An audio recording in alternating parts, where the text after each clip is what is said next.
Que voulez-vous dire par là? Vous avez dépensé quoi pour les rénovations? Ma voix tremblait tandis que je fixais mon père, Paul, de l'autre côté de la table. 25 000 $, dit-il avec désinvolture, en s'adossant à sa chaise. Tu n'imagines pas à quel point l'endroit est plus beau. C'est vraiment vivant. Tu devrais être fier de Théo. Je me suis figé, agrippé au bord de la table alors que ces mots s'imposaient à moi. Fier? Il parlait comme si je m'étais porté volontaire pour financer ce projet. C'est ma carte de crédit, papa. Tu m'as volé. Paul haussa les épaules, son air suffisant demeurant inébranlable. Voler est un mot fort, Live. Nous sommes de la même famille. Ce n'est pas comme si je l'avais prise à un étranger. Et puis, tu as un bon travail. Vous le récupérerez en un rien de temps. L'audace de ces paroles me laissa momentanément sans voix. Mon père avait toujours été égoïste. Mais là, il a franchi une limite que je ne savais même pas qu'il pouvait atteindre. Je m'appelle Olivia, et j'ai passé toute ma vie d'adulte à construire une carrière dont je suis fière. Je suis analyste financière et économiser de l'argent est une seconde nature pour moi. Au cours des 6 dernières années, j'ai travaillé sans relâche pour me préparer un avenir stable. Ces 25 000 $ n'étaient pas simplement de l'argent de poche qui traînait. C'est le fruit d'années de discipline, de vacances sautées et d'un budget minutieux. Paul, quant à lui, était tout le contraire. Il aimait parler beaucoup, rêver beaucoup et dépenser beaucoup, mais jamais avec son propre argent. En grandissant, j'ai vite compris qu'il pouvait justifier n'importe quoi, emprunter des choses qu'il ne rendait jamais, se débarrasser de dettes impayées et transformer chaque faveur en plaisanterie. Détendez-vous, c'est juste la famille, disait-il toujours. Mais cette fois, je ne riais pas. As-tu la moindre idée de ce que cet argent représente pour moi? Dis-je, la voix tremblante de colère. Est-ce que ça t'intéresse au moins de savoir que tu as volé ta propre fille? Paul roule des yeux comme si c'était moi qui étais déraisonnable. Oh, arrête de dramatiser. C'est juste de l'argent. J'avais quelques bricoles à réparer à la maison, et tu étais en mesure de m'aider. Tu ne m'as pas demandé, j'ai craqué. Tu as volé ma carte de crédit sans me le dire, ce n'est pas de l'aide, c'est du vol. Paul haussa encore les épaules, finissant son vin. Ce qui est fait, inutile de pleurer sur le lait renversé. Mon estomac s'est retourné tandis que je le fixais, incapable de croire à son absence totale de remords.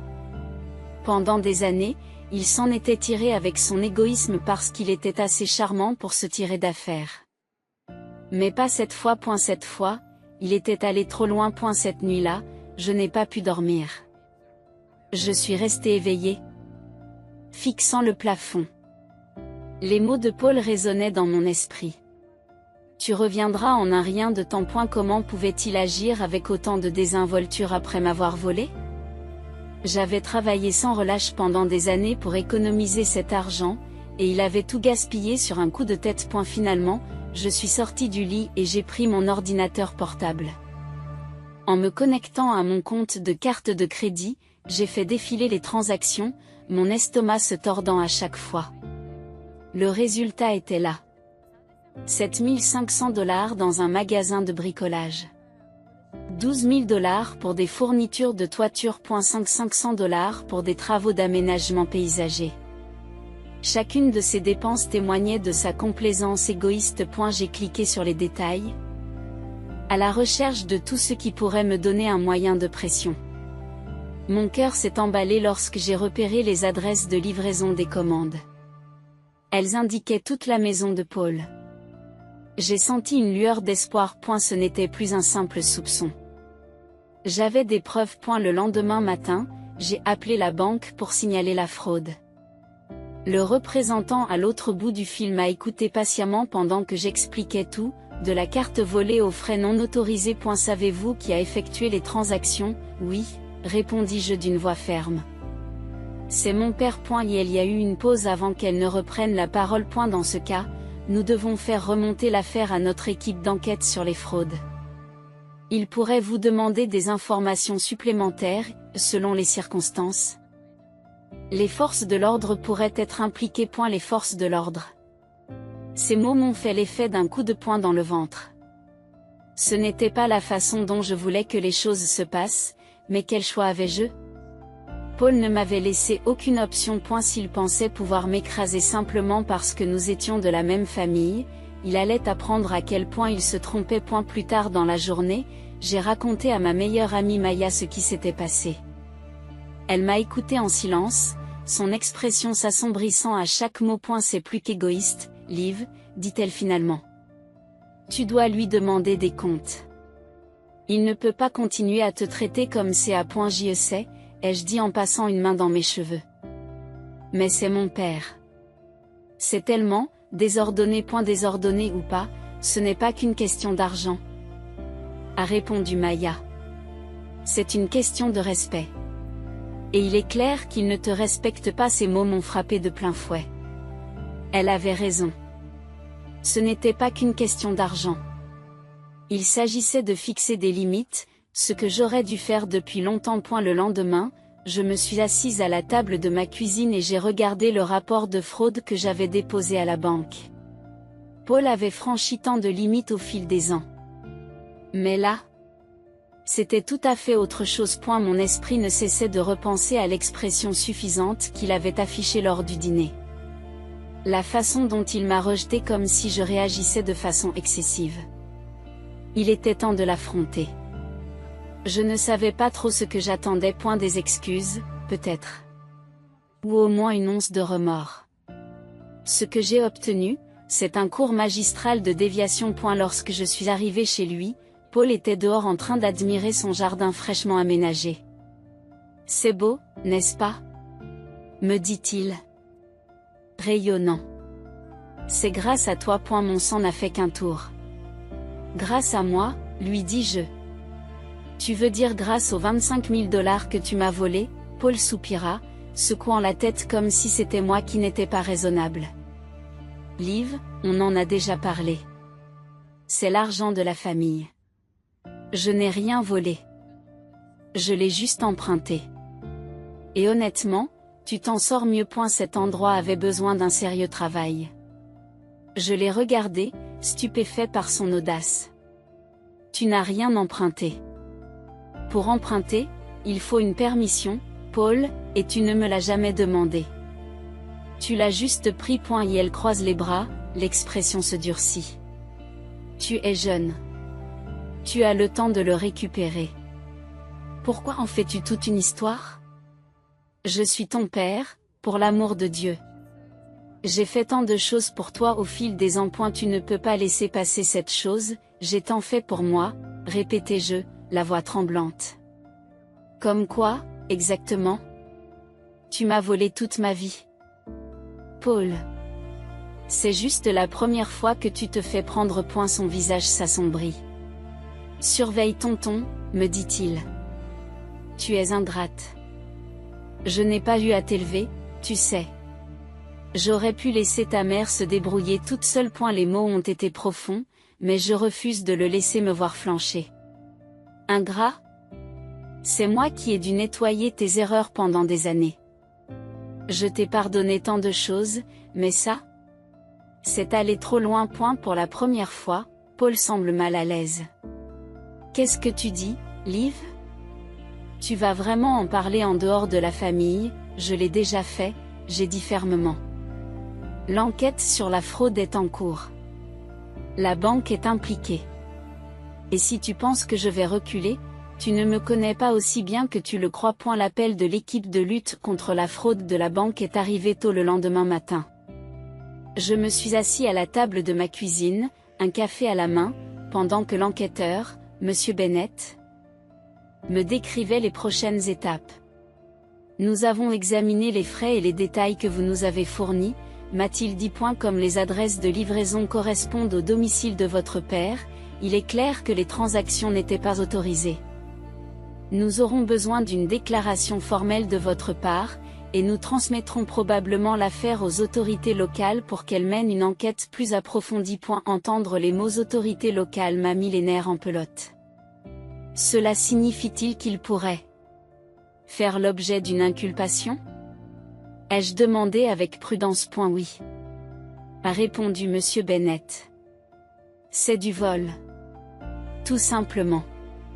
Le montant en jeu en fait un délit grave. C'est à la police de déterminer la marche à suivre exacte, mais je vous recommande de vous préparer à cette éventualité. Je l'ai remercié et j'ai raccroché. Mes mains tremblent. C'était vraiment en train d'arriver. Pendant des années, Paul avait traité les limites comme des suggestions. Son charme et son audace lui permettant de s'en tirer sans conséquence. Mais maintenant, ses actes le rattrapaient. J'ai appelé Maya immédiatement pour lui dire ce qui se passait. Il va péter les plombs quand la police sera impliquée, ai-je dit en faisant les 100 pas dans le salon. Et si cela ruinait notre relation pour toujours, Maya n'a pas mâché ses mots. Pour toujours? Quelle relation? Il te marche dessus depuis des années et à chaque fois que tu le laisses faire, il va plus loin.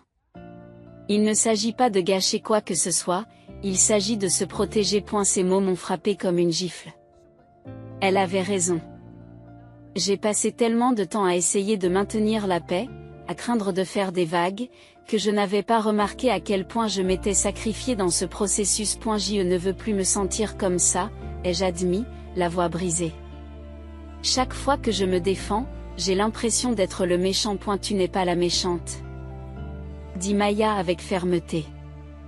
Tu es la seule personne qui lui demande des comptes. Cela demande du courage, Liv.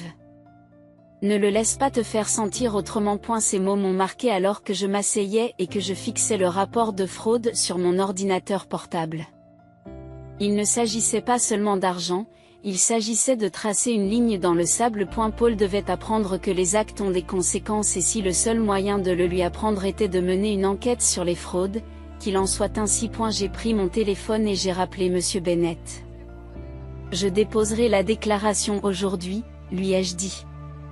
Les retombées sont arrivées plus vite que je ne l'avais prévu. Ce soir-là, alors que je m'apprêtais à dîner, mon téléphone s'est allumé au nom de Paul.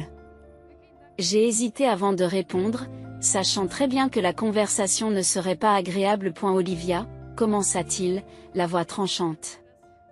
Je viens d'avoir la banque au téléphone. Tu es sérieuse? Tu as vraiment déposé une plainte pour fraude contre moi? Oui, Paul, dis-je fermement. Je l'ai fait. Vous m'avez volé 25 000 $. Qu'est-ce que vous pensiez qu'il allait se passer? Son ton est devenu défensif. Je ne les ai pas volés. Je t'ai dit que c'était de l'argent de la famille. J'allais vous rembourser un jour ou l'autre. Mais maintenant, vous en avez fait une affaire fédérale. As-tu la moindre idée des ennuis que cela pourrait me causer? Je n'ai pas fait de cette affaire une affaire fédérale, ai-je répondu, la voix ferme. Vous l'avez fait au moment où vous avez pris ma carte de crédit sans permission. Les actes ont des conséquences, Paul. Il y a eu une longue pause avant qu'il ne reprenne la parole, d'une voix grave et menaçante. Tu es ridicule. Tu exagères les choses juste pour prouver que tu as raison. Qu'est-ce qu'on fait maintenant? Vous allez aussi me traîner au tribunal, si c'est ce qu'il faut, je réponds. Tu as passé des années à me marcher dessus, à traiter mes limites comme si elles n'existaient pas. Il ne s'agit pas de prouver quelque chose. Il s'agit de me protéger. Tu es incroyable, a-t-il sifflé. Après tout ce que j'ai fait pour toi, c'est comme ça que tu me remercies? J'ai ri amèrement. Fait pour moi. Comme quoi, Paul? En t'attribuant tout ce pourquoi j'ai travaillé? Emprunter de l'argent que tu n'as jamais remboursé, ou peut-être la fois où tu m'as laissé nettoyer tes dégâts pendant que tu t'enfuyais en faisant comme si de rien n'était. La ligne est restée silencieuse pendant un moment. Puis, d'une voix plus froide que je ne l'avais jamais entendue, il a dit, « Tu vas le regretter, Olivia. » Elle a raccroché avant que je ne puisse répondre, me laissant tremblante de colère et de peur. C'était exactement la raison pour laquelle j'avais passé tant d'années à éviter les conflits avec Paul, parce qu'à chaque fois que je tenais bon, il trouvait un moyen de me faire passer pour la méchante. Plus tard, j'ai appelé Maya pour me défouler. Elle a vraiment dit que je le regretterais, lui ai-je dit, la voix serrée par la frustration. Laisse-le mijoter, m'a-t-elle dit fermement. Il est juste furieux qu'on lui demande enfin des comptes. Ne le laisse pas t'effrayer et te faire reculer. Ces paroles étaient réconfortantes, mais le malaise persistait. Je ne reculais pas, mais je savais que ce n'était pas fini, loin s'en faut. 2 jours plus tard, j'ai reçu l'appel que je redoutais. Cette fois, ce n'était pas Paul, mais ma mère. Dès que j'ai répondu, sa voix s'est fait entendre, tranchante et exaspérée. « Olivia, qu'est-ce que tu fais? Ton père vient de m'appeler, paniqué. Et elle a dit que tu essayais de ruiner sa vie. » J'ai pris une grande inspiration, me préparant déjà à la culpabilisation que je savais imminente. Je ne ruine pas sa vie, maman. Il m'a volé 25 000 $. J'ai signalé la fraude à la banque parce que c'est ce qu'il faut faire quand quelqu'un vous prend votre argent. C'est ton père. S'emporte-t-elle, comme si c'était la seule explication nécessaire.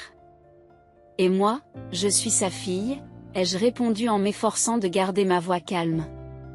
Mais cela ne l'a pas empêché de me voler, n'est-ce pas, maman soupire lourdement, son ton se transforme en un ton de déception lasse. Tu sais comment il est vivant. Il ne veut pas faire de mal. C'est juste qu'il ne réfléchit pas bien. Tu n'aurais pas pu régler cette affaire en famille, je n'arrivais pas à croire ce que j'entendais. Le régler discrètement? J'ai répété. Maman, il a dépensé 25 000 $ de mon argent sans me demander mon avis. Comment aurais-je pu régler cela discrètement? C'est ton père, a-t-elle répété, comme si cela justifiait tout. Il est très stressé en ce moment avec la maison et les factures. Il ne voulait pas te faire de mal. J'ai senti ma mâchoire se serrer. C'est toujours des excuses avec lui, n'est-ce pas? Il est toujours stressé, ou il n'a pas réfléchi, ou il ne le pensait pas. Pendant ce temps, c'est moi qui dois nettoyer son désordre. Olivia, dit-elle, sa voix s'adoucit pour devenir suppliante. S'il te plaît, laisse tomber. L'enquête va le détruire. Tu sais comment il réagit quand il se sent acculé. Et elle dit déjà que tu es en train de monter la famille contre lui. J'y ai fermé les yeux, essayant de bloquer le tourbillon de culpabilité et de frustration qui montait en moi. Je ne monte personne contre lui, maman. Il s'est fait ça tout seul. Et je ne le laisserai pas tomber. Pour la première fois, il y eut un silence au bout du fil. Quand elle a enfin parlé, sa voix était plus froide. Ne viens pas me voir en pleurant quand tout ça t'explosera à la figure. Tu as pris ta décision. Ne l'oublie pas. Elle a raccroché, me laissant les yeux rivés sur mon téléphone, le poids de ses mots s'installant sur moi. J'avais envie de pleurer, mais j'ai préféré appeler Maya. Maman pense que j'exagère, ai-je dit en faisant les 100 pas dans le salon. Bien sûr qu'elle le pense. A répondu Maya. Elle a passé toute sa vie à l'aider. Mais il ne s'agit pas de sa vie. Il s'agit de toi. Tu fais ce qu'il faut. J'avais beau vouloir la croire, je n'arrivais pas à me débarrasser du sentiment d'insécurité qui m'envahissait. Une semaine plus tard, l'enquête sur la fraude s'est accélérée. J'ai reçu une mise à jour du service des fraudes de la banque. Tous les frais avaient été officiellement signalés comme non autorisés et les forces de l'ordre avaient été averties. L'enquêteur, Monsieur Bennett, m'a dit que la police locale pourrait bientôt me contacter pour vérifier ma déclaration. Cette nouvelle me remplit à la fois de soulagement et d'anxiété. Pendant des années, Paul avait considéré les conséquences comme quelque chose qui n'arrivait qu'aux autres. Il avait toujours trouvé le moyen de se tirer d'affaire en usant de son charme ou de sa culpabilité pour se défausser. Mais maintenant, il y avait une trace écrite et je ne pouvais plus rien faire. Plus tard dans l'après-midi, alors que j'étais assis dans mon bureau, j'ai reçu un message de Maya. Comment ça se passe avec cette histoire de fraude? Des nouvelles, je lui ai répondu rapidement. La banque est en train d'escalader la situation. La police va bientôt intervenir. Je suis nerveux, mais c'est la meilleure chose à faire. Et sa réponse a été immédiate. Je suis fier de toi. Tu es plus forte que tu ne le penses. Ces mots m'ont apporté un peu de réconfort. Elles m'ont rappelé que je n'étais pas seule dans cette situation. Ce soir-là, je suis allée chez Paul. Je n'avais pas prévu de le confronter à nouveau, mais je n'ai pas pu m'en empêcher. Plus j'approchais de chez lui, plus je me sentais en colère. Mais quand j'ai frappé à la porte, il m'a ouvert avec un sourire suffisant. Olivia, dit-il en s'appuyant sur le cadre, viens me faire encore la morale. Non, Paul, dis-je d'un ton ferme. Je suis venu te dire que la banque a intensifié l'affaire de fraude. La police vous contactera bientôt. Pour la première fois, son sourire affaibli, mais il s'est vite repris. Et la police ? Oh, allez, Liv. Tu ne vas pas vraiment laisser les choses aller aussi loin, n'est-ce pas ? Cela ne dépend plus de moi, répondis-je. Tu as fait ce lit et maintenant tu vas t'y coucher. Il a reculé, croisant les bras. Tu vas vraiment laisser la police s'en prendre à ton propre père ? Pour quelle raison ? Un petit malentendu ? Arrête d'appeler ça un malentendu, ai-je craqué. Tu m'as volé, Paul. Il ne s'agit pas de famille ou de générosité. Il s'agit que tu fasses enfin face aux conséquences de tes actes. Son visage s'est assombri et il s'est approché d'un pas. Ne fais pas comme si tu étais meilleure que moi, Olivia. Tu n'aurais même pas cet argent si je ne t'avais pas élevé. Je ris amèrement. M'élever ? Tu veux dire que tu m'utilises comme ton distributeur personnel ? C'est terminé. Je me suis détournée et je suis partie, le laissant là, debout, sa confiance visiblement ébranlée. Les jours qui suivirent furent un véritable tourbillon. La police m'a appelé pour fixer un rendez-vous et m'a demandé d'apporter tous les documents pertinents, y compris le rapport de fraude et l'historique des transactions. Le fait d'être assis dans cette petite pièce stérile du commissariat de police m'a semblé surréaliste. Alors que je remettais les documents, je ne pouvais m'empêcher de me demander comment Paul réagirait à un interrogatoire des autorités. Merci de votre coopération, Madame Taylor. L'officier a dit, alors que je finissais de faire ma déclaration, que nous allions bientôt contacter Monsieur Taylor pour entendre sa version de l'histoire. Sa version de l'histoire. J'ai failli rire à cette idée. Et la version de Paul serait sans aucun doute pleine d'excuses et de déviations. Mais cette fois, le charme ne le sauverait pas. Il y avait des preuves tangibles liant les transactions à son adresse. Et aucun discours mielleux ne pourrait effacer les traces écrites. Ce soir-là, j'ai reçu un appel de ma mère. Sa voix était tranchante, plus accusatrice que la dernière fois que nous nous étions parlé. La police s'est présentée à la maison de ton père aujourd'hui. As-tu la moindre idée de l'humiliation qu'il a subie ? J'ai soupiré, me préparant à un nouveau tour de culpabilité. Maman, je t'avais dit que ça allait arriver. C'est lui qui l'a cherché. Je ne l'ai pas forcé à voler ma carte de crédit. Elle n'a pas semblé m'entendre. Il a dit que tu essayais de ruiner sa vie, Olivia. Comment pouvez-vous faire ça à votre propre famille ? Je ne ruine pas sa vie, j'ai dit fermement. Je le tiens pour responsable. S'il ne voulait pas que cela arrive, il n'aurait pas dû me voler. C'est aussi simple que cela. Il y a eu un silence à l'autre bout du fil, suivi d'un lourd soupir. Vous avez fait valoir votre point de vue en direct. Mais tu ne crois pas que c'est allé assez loin ? Je serre la mâchoire, ravalant la boule de frustration qui monte dans ma gorge. Il ne s'agit pas de faire valoir un point de vue. Il s'agit de limites. J'ai passé des années à le laisser les franchir.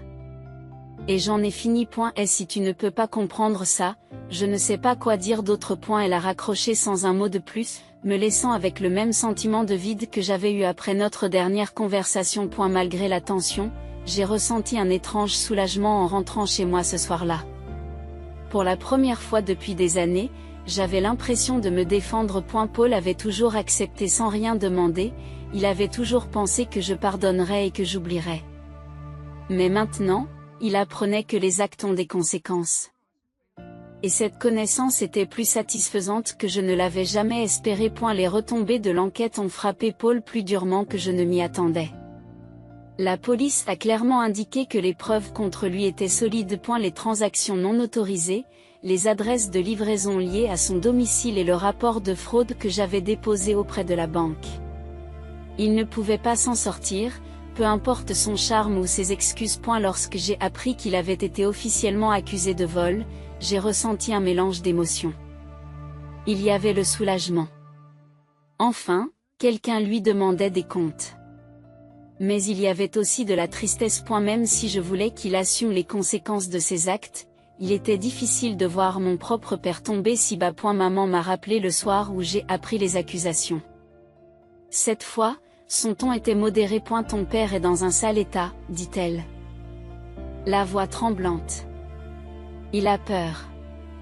Il ne sait pas quoi faire. J'ai pris une grande inspiration pour me stabiliser. Il aurait peut-être dû y penser avant de me voler, dis-je calmement. Tu ne veux vraiment pas l'aider, demanda-t-elle, presque suppliante. Tu es sa fille. Il est mon père, répondis-je. Mais cela ne l'a pas empêché de me voler, n'est-ce pas? Ce n'est pas lui la victime, maman. J'en ai assez de le laisser jouer cette carte. Pour la première fois, elle n'a pas argumenté. Il y a eu un long silence avant qu'elle ne dise enfin: j'espère juste que tu vas bien dans tout ça. Ces mots m'ont pris au dépourvu.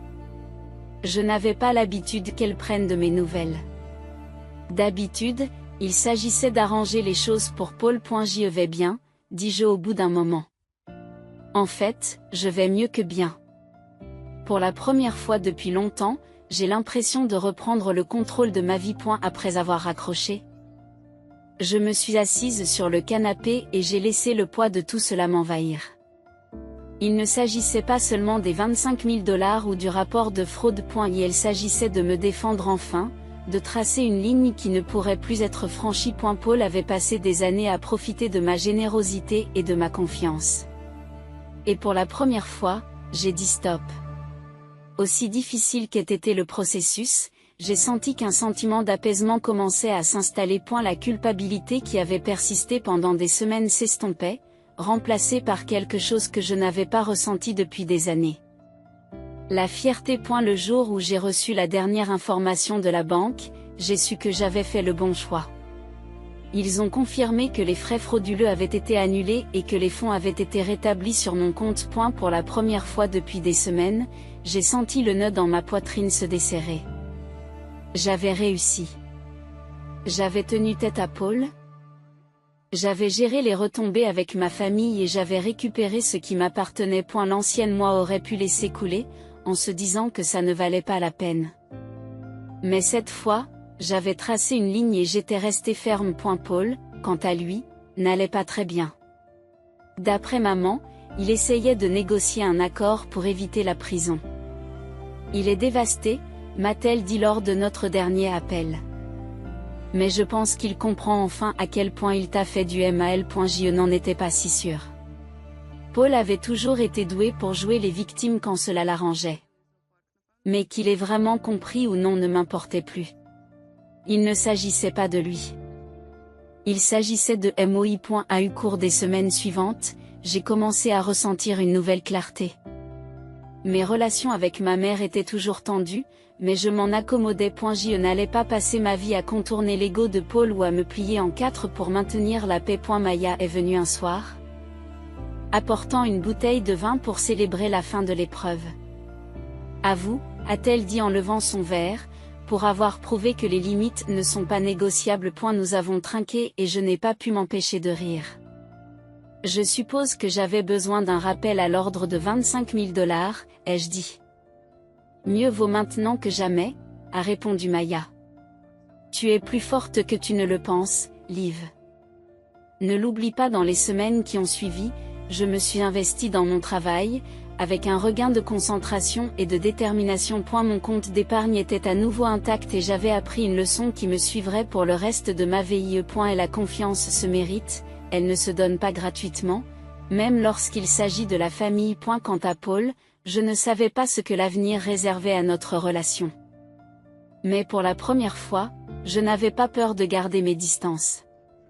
Je n'avais pas peur de dire non. J'avais repris le contrôle de ma vie. Et cela valait plus que n'importe quelle somme d'argent.